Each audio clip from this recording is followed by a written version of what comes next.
Boa noite a todos. Se eu falar nesse timbre de voz, todos vocês conseguem me ouvir? Mas vamos lá então. Se vocês conseguem me ouvir, eu fico tranquilo aqui. Lembram? Eu sei que eu estou com vocês aqui uma vez por mês, então às vezes fica difícil manter uma sequência, né? Mas algum tempo atrás, na última vez que eu estive aqui com vocês, eu falei um pouquinho sobre o porquê é que nós cristãos não temos a nossa vida baseada em regras. Vocês estão mais ou menos lembrados, talvez? Digam que sim, que a minha moral vai ficar mais alta, assim. Ah, puxa, que legal, gente. Fico muito feliz com isso.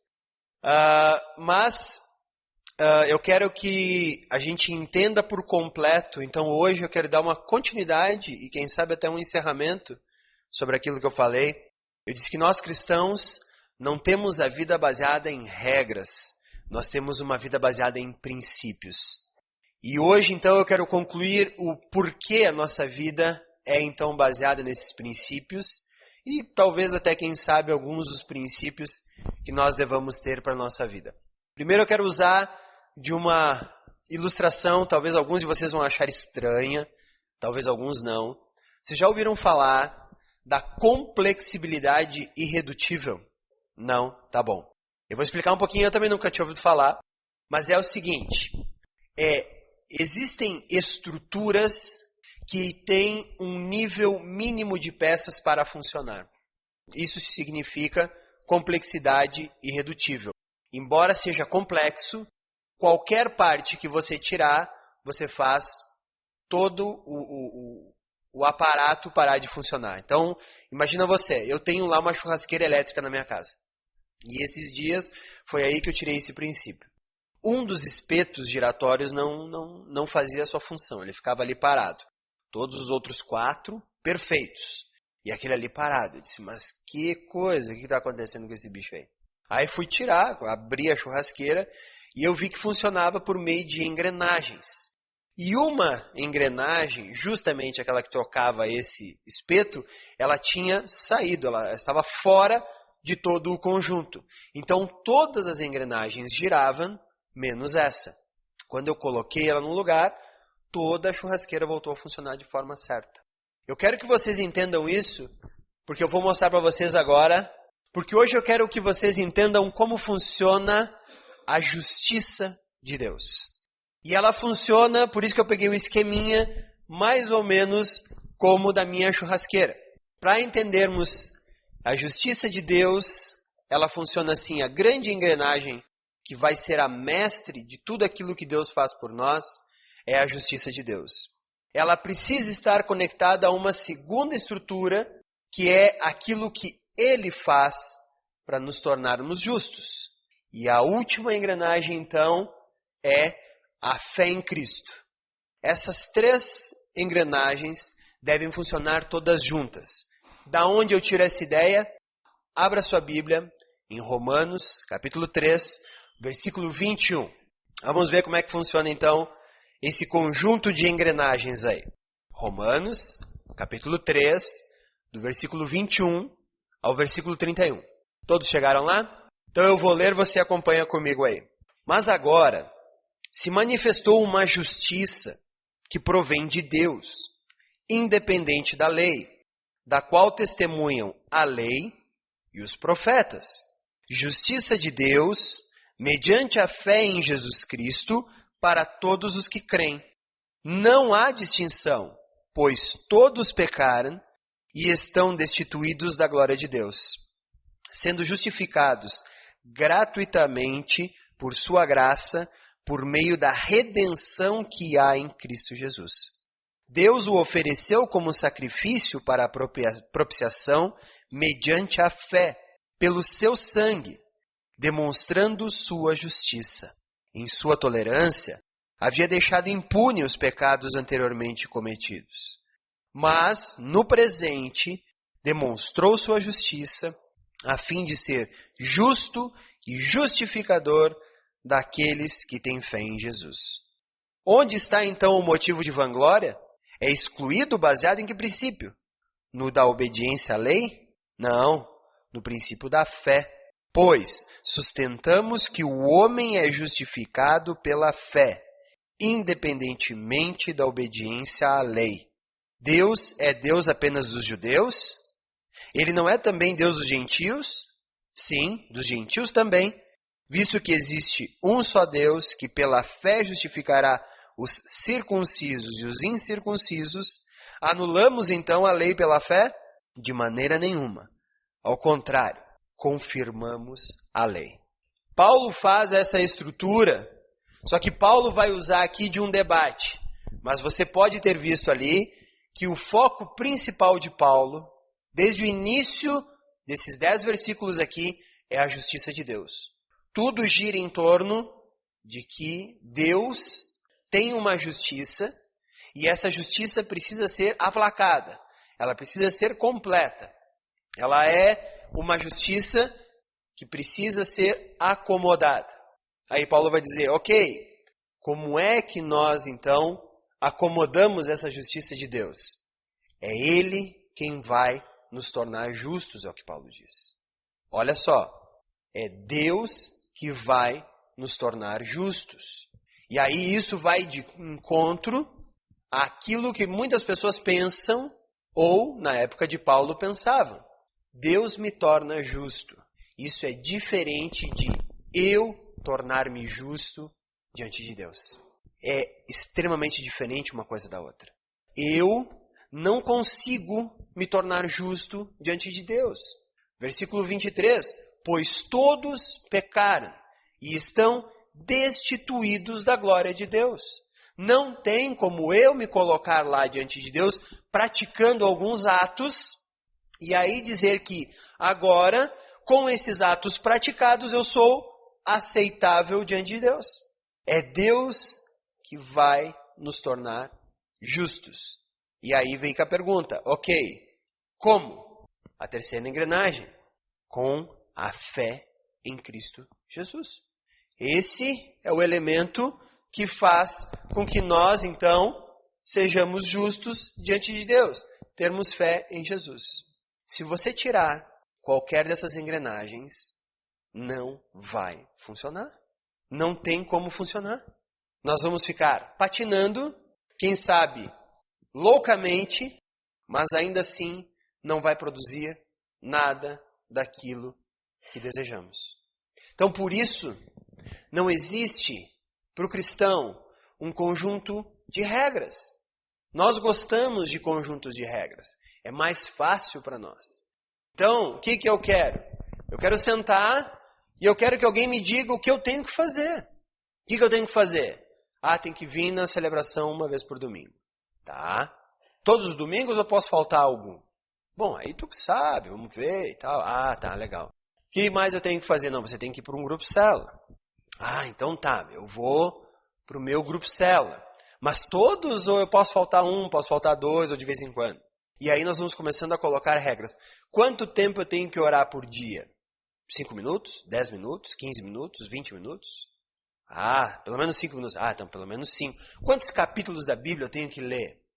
Mais ou menos uns 4. 4 tá bom, né? Então, um para o Pai, um para o Filho e para o Espírito Santo e um para ti mesmo. Né? Então, 4, fecha a conta, fica bom. Então tá, então eu leio 4. E nós vamos levando a nossa vida através dessas regras. Enquanto Deus diz, esquece isso. Esquece isso. Porque essa é uma ideia que não produz crescimento. Vamos inverter a coisa, é o que Deus diz. Eu te torno justo já no início da tua caminhada. Estão entendendo?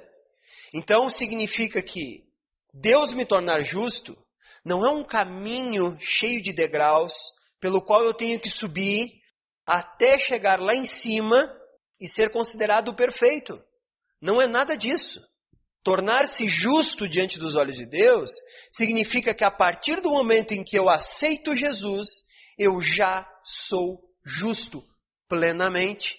Por isso Paulo, quando usa os versos, ou quando usa os verbos, ele já usa no presente. Vocês já estão justificados. Vocês já são filhos de Deus. Vocês já são cidadãos dos céus. Então, desde o princípio eu já sou justo. E não há nada que eu precise fazer, não há nenhum degrau que eu tenha que subir para ser justificado diante de Deus. Eu só preciso ter a fé em Cristo Jesus. E essa fé em Cristo Jesus, então, vai fazer com que os princípios de Deus determinem minhas ações. Por quê? Porque eu já sou justo. Porque eu já sou santo. Porque eu já sou luz. Porque eu já brilho diante do mundo. Então, a partir disso, agora, a minha atitude não é baseada em regra, mas é baseada na presença de Deus em minha vida. Vamos lá, um exemplo. Tivemos um evento chamado Cante lá no Pio Décimo. Até alguns de vocês estiveram por lá. Eu tentei expulsá-los, mas eles quiseram ficar, mas tudo bem. Estou brincando, vocês são bem-vindos.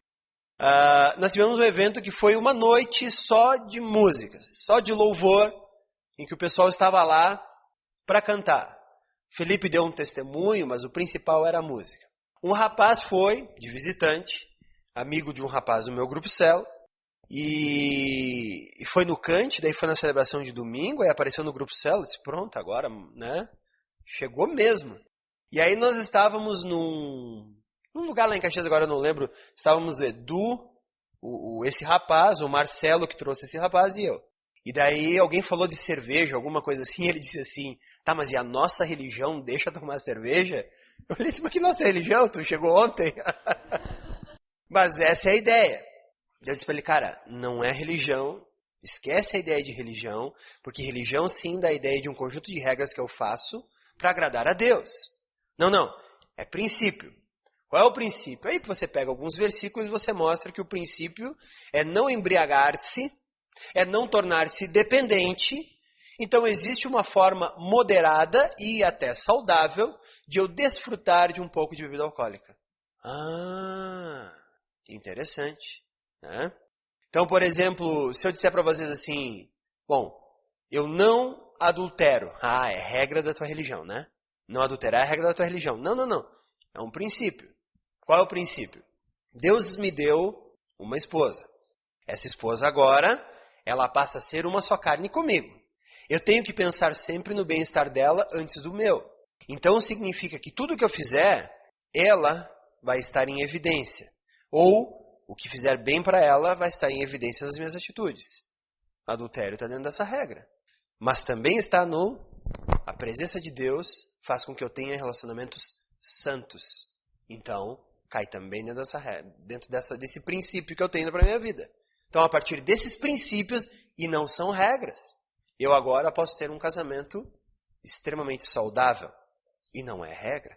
Então, nós cristãos, para satisfazer a justiça de Deus, somos tornados justos por Ele e pela fé em Cristo. Mas a partir da fé em Cristo, nós passamos a agir de forma santa, porque agora Ele está presente nos nossos relacionamentos. Paulo também monta um outro esquema nesses 10 versículos que nós temos aqui. Ele começa com aquele 23. Todos pecaram. Então ninguém chega para Deus e diz, Deus, eu sou bom, olha só o que eu fiz aqui. Todos pecaram. Não há nada que você ou eu possamos fazer diante de Deus que nos torne mais dignos. Não há nada. Eu fico triste quando eu vejo algumas pessoas tentando fazer alguma coisa para comprar o favor de Deus ou para se achar melhor diante de Deus. Não existe possibilidade nenhuma. Deus te ama tanto quanto um mendigo que deve estar na rua agora em algum lugar aqui de Bento Gonçalves. Se não tiver mendigo aqui, vão para Caxias, a gente pode até mandar uns para cá. Tem muitos. E nós somos iguais diante de Deus. Exatamente iguais. Deus não me ama mais porque eu faço alguma coisa para Ele. Deus ama a mim e a Ele. E o meu papel, então, já que eu conheço o amor de Deus, é talvez colocar o amor de Deus na vida dessa pessoa. Mas, diante de Deus, Ele e eu somos iguais. Exatamente iguais.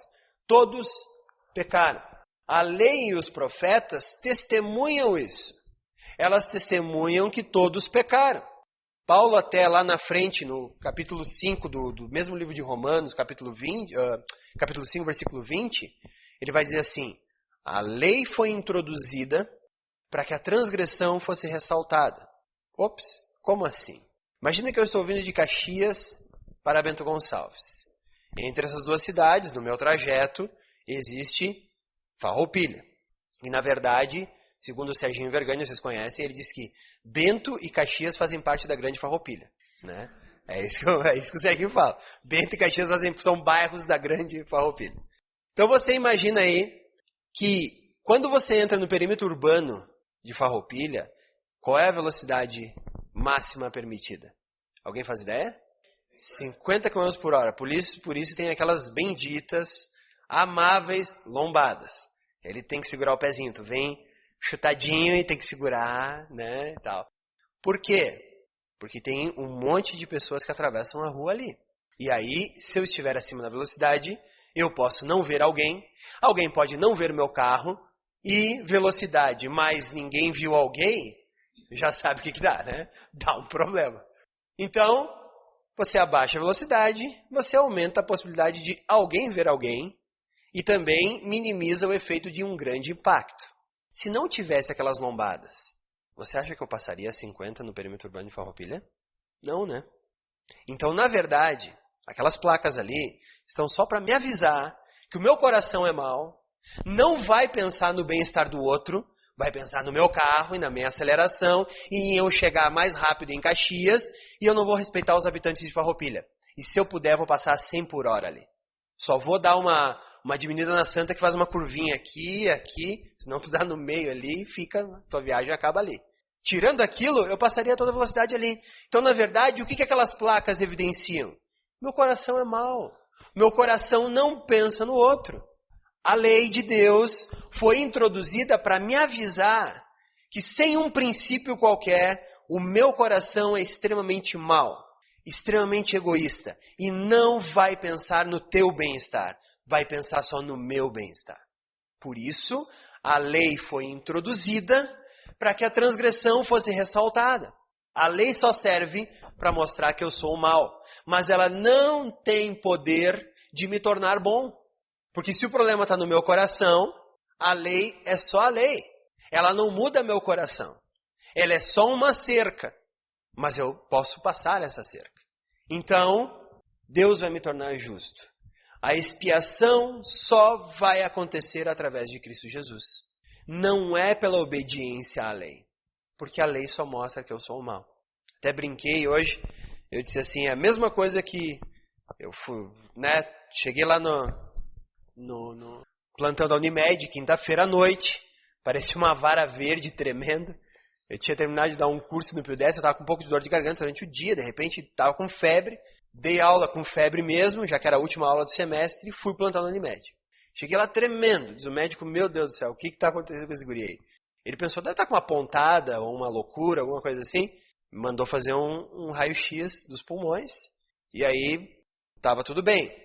Agora imagina se no raio-x de pulmão aparece ali que eu estou com uma pneumonia. Se eu chegar em casa, pegar aquelas chapas de raio-x, fazer um chá com elas e tomar, vai curar a minha pneumonia? Não, você vai rir da minha cara, né? Você vai rir da minha cara. É a mesma coisa nós acharmos que por cumprir a lei somos aceitos diante de Deus. Não é por cumprir a lei. Não é por inventar mais regras. É porque a expiação de Cristo, e só ela, me torna aceitável diante de Deus. Isso é por aquilo que eu creio, não por aquilo que eu faço. Essa é a grande quebrada. Deus me torna justo pelo que eu acredito, não pelo que eu faço. É isso que faz com que Deus me torne justo. Se eu acredito que Jesus Cristo é a expiação, porque eu sou pecador, então, se eu creio realmente nisso, eu sou justo diante de Deus. Não importa o que eu faço. Agora, vem a outra parte. Eu só realmente acredito naquilo que eu faço. Está entendendo? Vou dar mais um exemplo aqui. Antigamente usávamos talão de cheque. Eu adorava talão de cheque. Por quê? Porque você preenchia, você destacava e tinha o canhotinho. E naquele canhotinho você anotava onde é que foi que você gastou e quanto você gastou. Hoje em dia, a malandragem do cartão de débito e crédito é que tu nem guarda mais aquele papelzinho para não ficar te incomodando na carteira.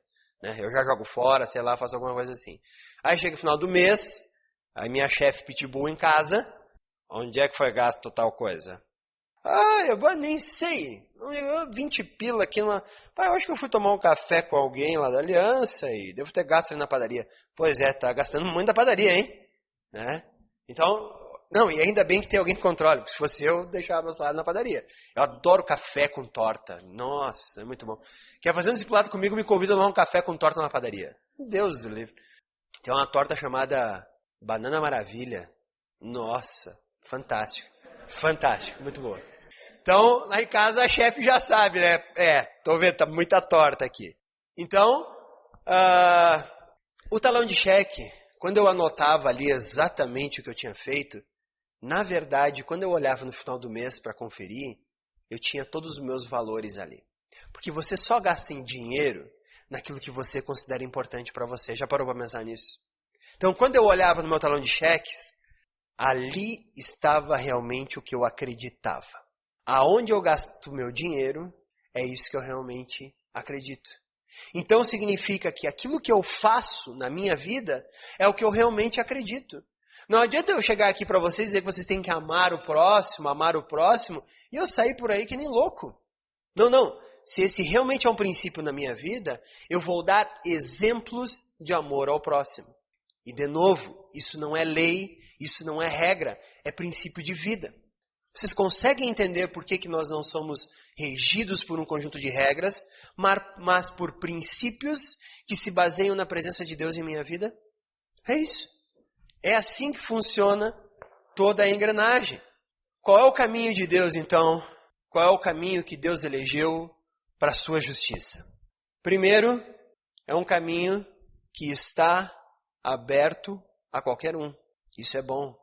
É para o super inteligente, e é para o Edgar também, que é o oposto do super inteligente. Né? É para todo mundo. É para quem tem muito dinheiro e é para quem não tem muito dinheiro.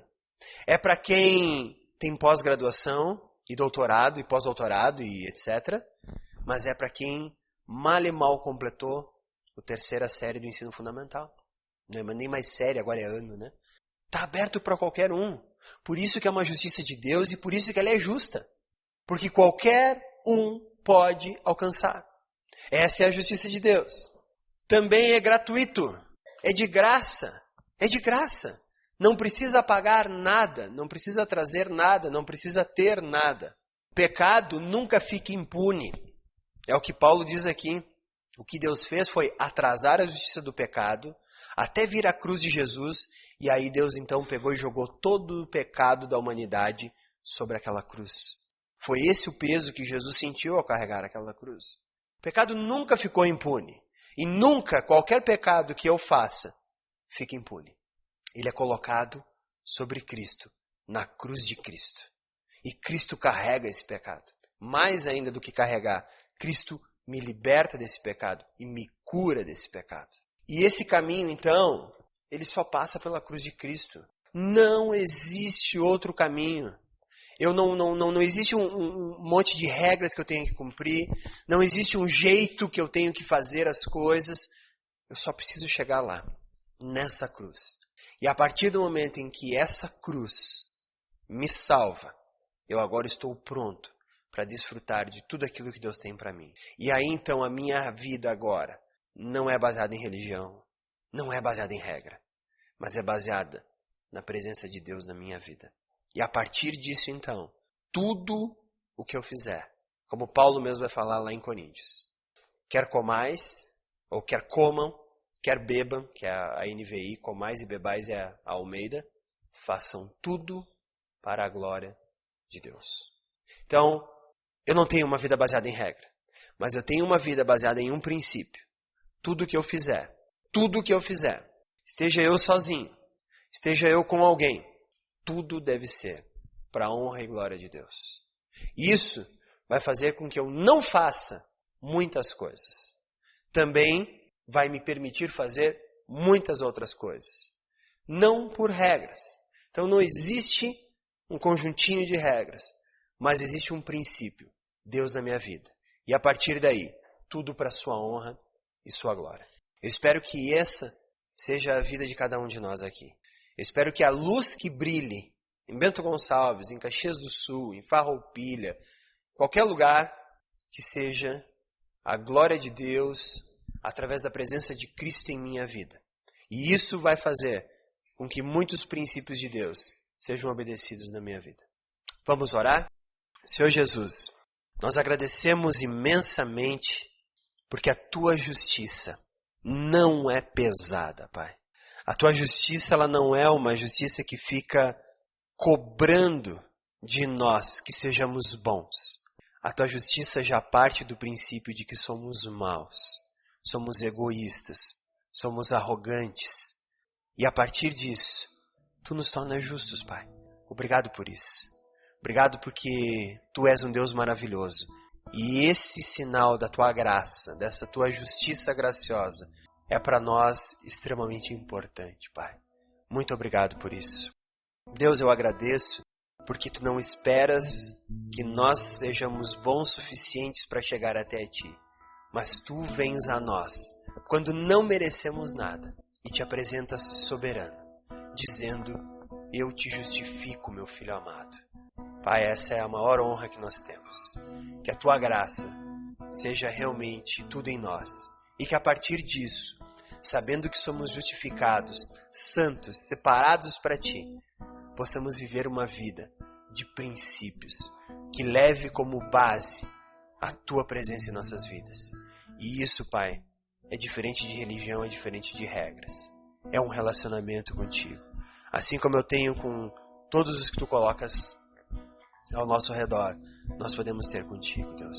Obrigado porque Tu és maravilhoso e que Tua presença faça-nos honrar e dar sempre glórias a Deus. Deus, que essa seja a verdade na vida de cada um de nós. É isso que oramos. Em nome de Jesus, Pai. Amém.